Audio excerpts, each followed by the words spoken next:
Excellent. So, what motivated you to get into politics and becoming a Florida state representative? Well, of course, if you want to change the world, politics is where it's at. Many people think I don't want to deal with politics. It's dirty. It's disgusting. Uh, it's vile.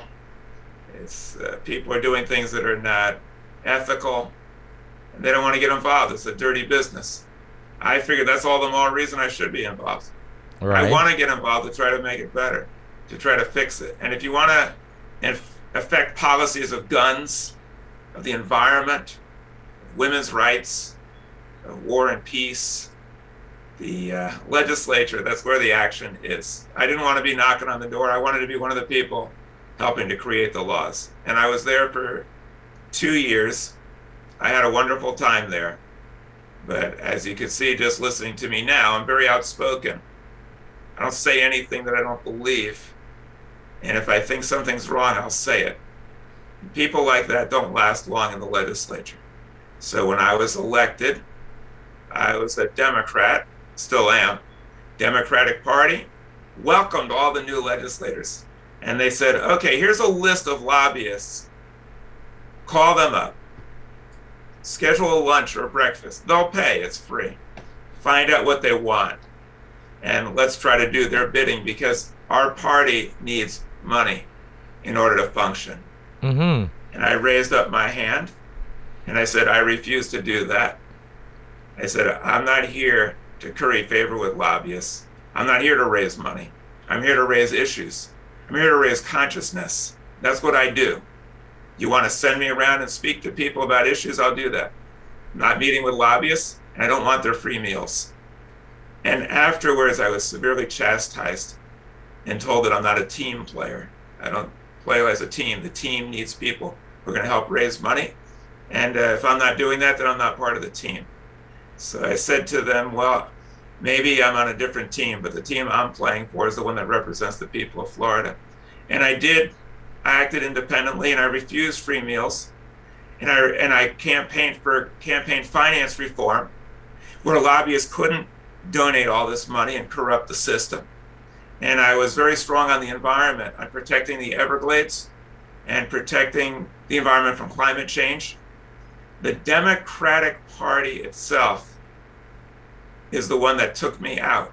They worked very hard to make sure that I would never serve another term.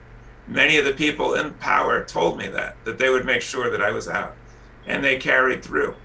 They found a Republican who used to be a Republican. He switched parties, became a Democrat, took a lot of developer money, sugar interest money, and they had him run against me.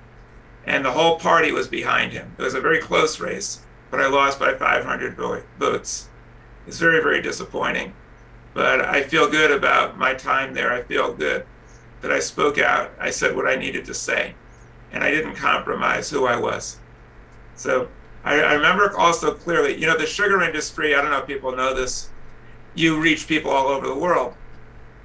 In Florida, we have a national treasure, the Everglades. The sugar industry puts chemicals in the Everglades, it's called eutrophication, that harms the Everglades and ruins the pristine nature of it. And what they do is they buy up land around the Everglades, and then they destroy the Everglades. And then they buy up politicians. They give money to politicians, and they make the politicians do their bidding, and they require the people of Florida to pay to clean up their mess, and they don't require them not to stop polluting. So when I was in the legislature, I took a strong stand against the sugar industry and the developers who want to pave over all of our agricultural lands.